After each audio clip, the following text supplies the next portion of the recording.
Claro, cuando a vos te llegó la carta ya había muerto. Sí. Claro. Yo estaba en Mar del Plata. En aquella época se ponían, en los diarios ponían anuncios y se falleció Sandaure. Claro. Y cuando llegué a casa me encontré con la carta. ¿Dónde está la carta esa? Ahí. Ah, acá, vení que sacale. Yo le escribí a Sandaure en una fecha determinada, entonces él me respondió a la pregunta que le hacía. Y estando afuera me entero que falleció, que murió Sandaure. Bueno, yo nunca voy a tener la respuesta. Y después cuando llegué a mi casa, la primera carta era de él. O sea que después averigüé que había muerto 2 o 3 días después. Estimado señor Enrique Buchar, muchas gracias por su carta que recibí. La película a la cual se refiere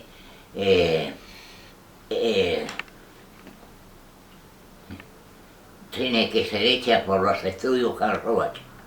Dice, con muchísimas gracias por su carta y le mando mis mejores saludos y un abrazo. Sandaure.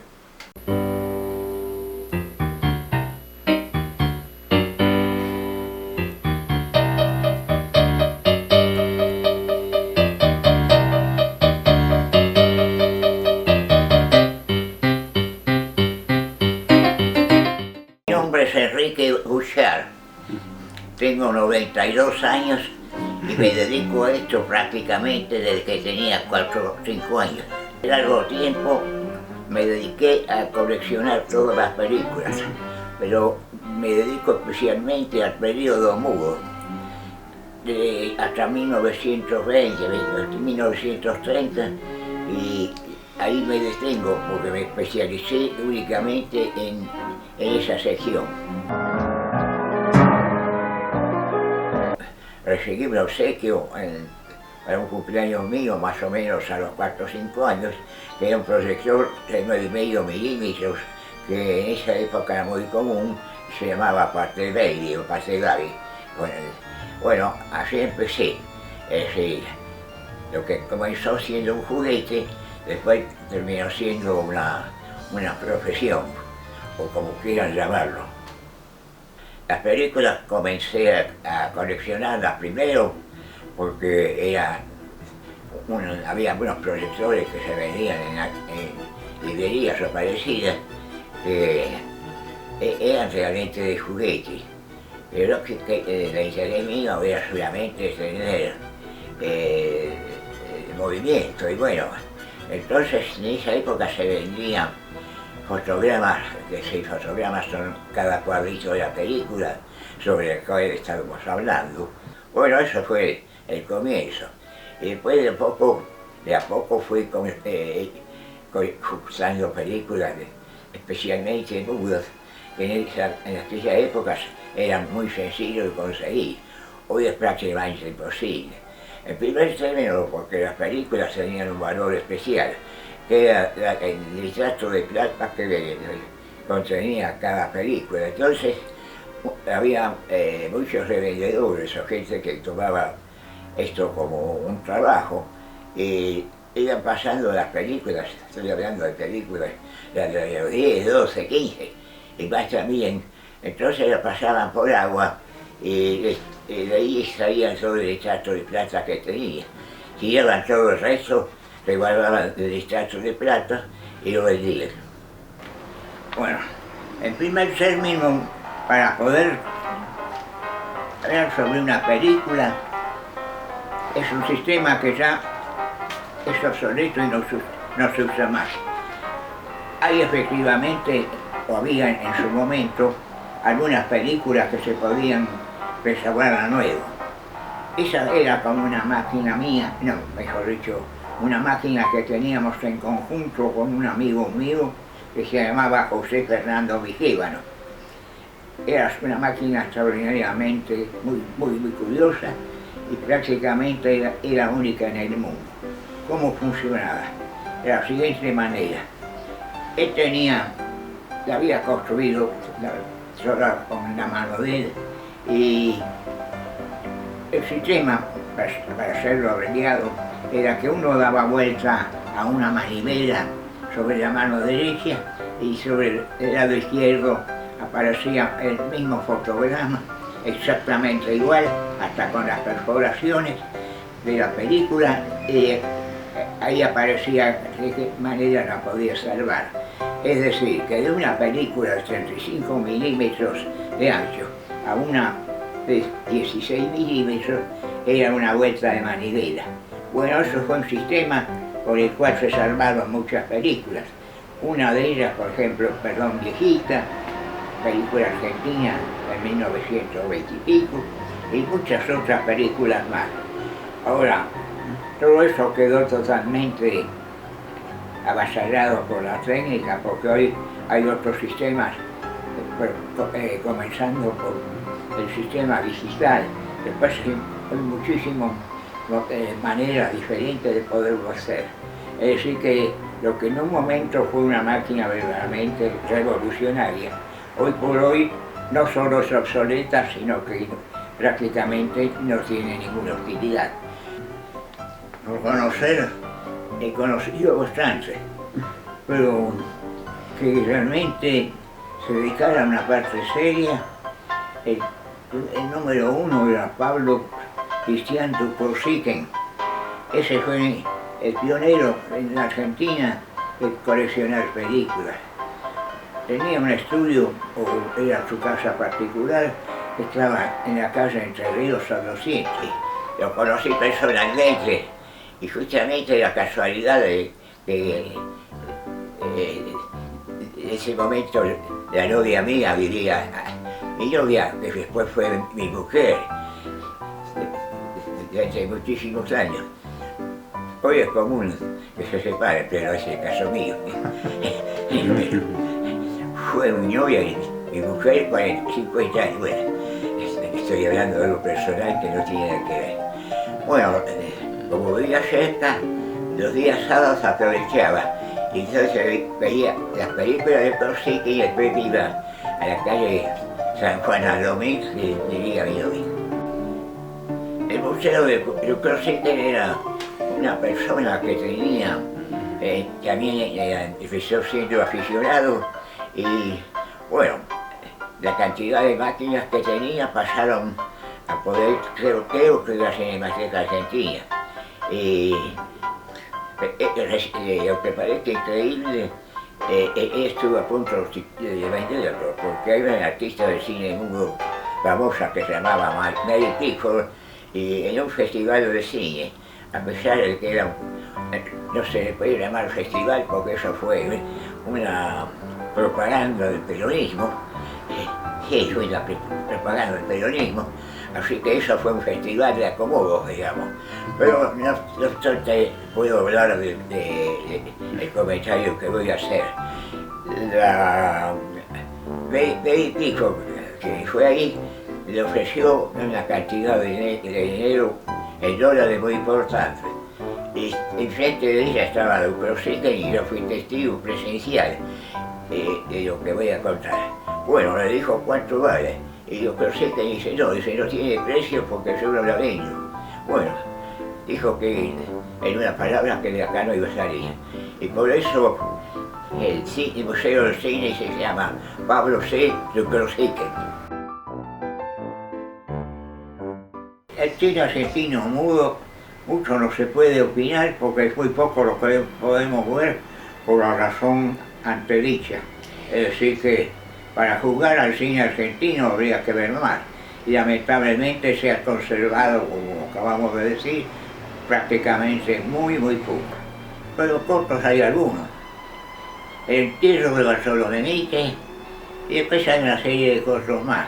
Entre paréntesis, el general Bartolomé Mitre era gran adepto al cine, porque aparecen en una cantidad de películas, lo mismo que en fotografías también.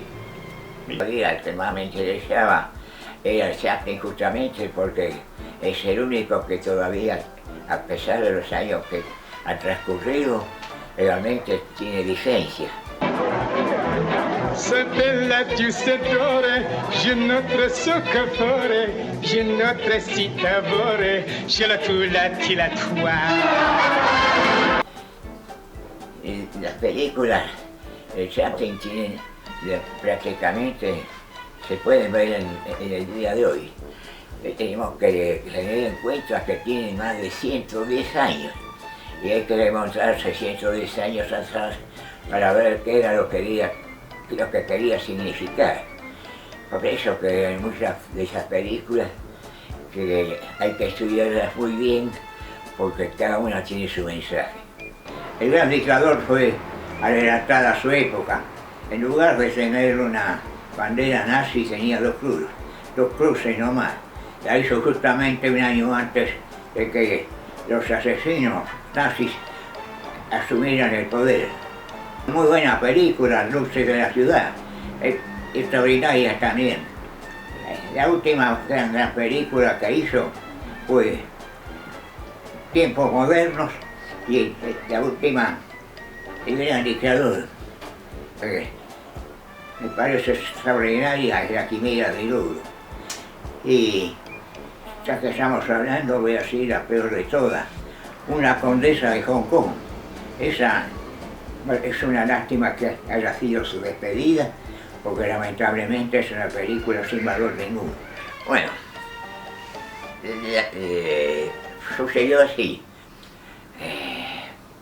En una oportunidad me dieron un lote de películas que vino. Ese fue un amigo mío, Salvador Samilitano.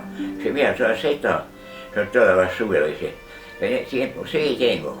Dice, a ver si hay algo interesante.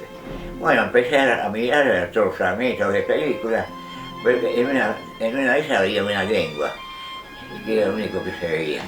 Y yo digo, qué raro. Entonces empecé a rebobinar la revuelta y atrás, al principio no tenía ningún título. Entonces la mandé al exterior y me dijeron, me comentaron, dice, esa película es una de las más importantes que hay, no la película en sí, sino porque es una película de Chaplin perdida. ¿Cuál es? Ah, dice, bueno, la traducción es Cruel Amor. Ah, digo, y faltaba, sí, justamente es la única que faltaba. Bueno, y gracias a este hallazgo encontramos la película esa que vuelvo a repetir, un hombre Cruel Amor. Y bueno, esa película también se rehizo, 100% completa, no está, tendrá un 90%. Bueno, todas las cinematecas del mundo estaban desesperados por tenerla. Claro, ¿cómo van a tener tanto interés? Era la única que faltaba en esa sección. Bueno, durante todos estos años de mi vida he recibido una cantidad extraordinaria de gratificaciones morales. Para empezar, una de ellas, que es para mí la más importante, es una carta personal de Charles Chaplin. No me acuerdo la fecha exacta. Y bueno, yo le escribí 6 o 7 meses antes y le quería decir que quería ser el primer ciudadano del mundo que lo saludaba. Y se ve que eso le repercutió mucho porque prácticamente no hubo ninguno. Y entonces me contestó diciéndome que muchas gracias por la felicitación y que realmente era el primero en saludarlo, porque nadie iba a pensar 6 meses antes de que iba a recibir una felicitación de cumpleaños. Y gracias a eso me mandó primero la carta y después abajo me mandó la fotografía de él con la firma. Así que para mí eso fue un gran honor. ¿Aún guardás la carta? Sí, claro. Bueno. Guardo la carta puesta en un marco y también guardo la misma fotografía. Querido Sir Bouchard, te agradezco mucho tu buenos deseos para mi cumpleaños y por el lindo dibujo que hizo tu pequeña. Sinceramente, Charles Chaplin. Bueno, respecto a la película Cruel Amor, de la cual le falta, no sé, en 10%, sí. En realidad no se sabe cuánto le falta, porque como no hemos visto nunca del original, pero suponiendo que fueran, porque en aquella época estaba muy corta, que duraran 8 minutos, 10, le faltarán 1 minuto, 2. Ahora, conseguirlo ahora es imposible poco. Gracias a que se ha conseguido la película prácticamente entera. Viendo la filmografía de Chaplin, de la cual hay cualquier cantidad de libros, no saben por comenzar ninguna fotografía. Lo único que hacen es mencionarla solamente como una película más de las 20 o 30 que hizo al principio. Inclusive la primera, Años de la Vida, también está. Están todas, era que faltaba, y ahora están todas completas. En Estados Unidos pasa como acá. La diferencia es que Estados Unidos tiene 250 o 300 millones de habitantes, y ahí había 22.000 cinematógrafos. Pero aún así es muy difícil porque en Estados Unidos le pasa lo mismo que acá. En la misma proporción han perdido una enorme cantidad de material por las mismas razones. Lo único que nosotros perdimos, que se lo 26 películas y han perdido 20.000. Hay que tener en cuenta que es un país gigantesco. Nos guste o no nos guste. Y me preguntan si no hay cinemateca. Sí existe. La Cinemateca Argentina está en la calle, creo que Bolívar, y está adherida desde el año 1942. Así que sí existe la Cinemateca Argentina. Aparte de eso, no solo eso, sino que también tienen la adhesión oficial, forma parte de las cinematecas de todo el mundo. Así que sí existe la Cinemateca Argentina.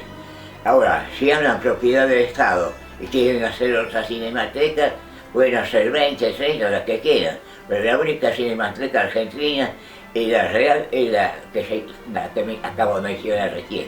Sí. La directora de la Cinemateca Argentina, Marcela Casinelli, que es la directora absoluta. Y después hay empleados por cualquier lado. Ahora, vuelvo a repetir que si hay una otra entidad que quiere hacer una cinemateca o quiere hacer 10, tienen todo el derecho para hacerlo. Pero disculpen nuevamente, insisto en que la única Cinemateca Argentina es la que acabo de mencionar. En realidad no hay conciencia. No hay conciencia de eso ni de nada, porque lamentablemente en la República Argentina pasa lo mismo acá que en otras disciplinas, por ejemplo, libros, hay edificios, hay miles de cosas que acá nosotros no le damos bolilla, sin embargo en el exterior sí. Sería muy eso sería muy vanidoso de pensar que las películas las he salvado yo. No, hay otras personas que han llegado antes que yo mismo. Por ejemplo, hay una película de 1899, se llama Eugenio Cardini, que filmó el Cabildo y la calle Alcárcel, pasa también en tranvía a caballo. Bueno, después él viajó a París y trajo una cámara filmadora. Ese es mucho anterior a todo lo que yo hice. Como yo me dedicaba al tema que ya hemos hablado, el tema de restaurar las películas, recibí una invitación del Museo Internacional del Cine, que está situado en Roma. Entonces me invitaron y ahí hicimos una exhibición con música en vivo. Había 2 personas o 3 que tocaban acompañando las películas. Bueno, fue una gran satisfacción para mí, porque de esa manera obtuve un premio internacional.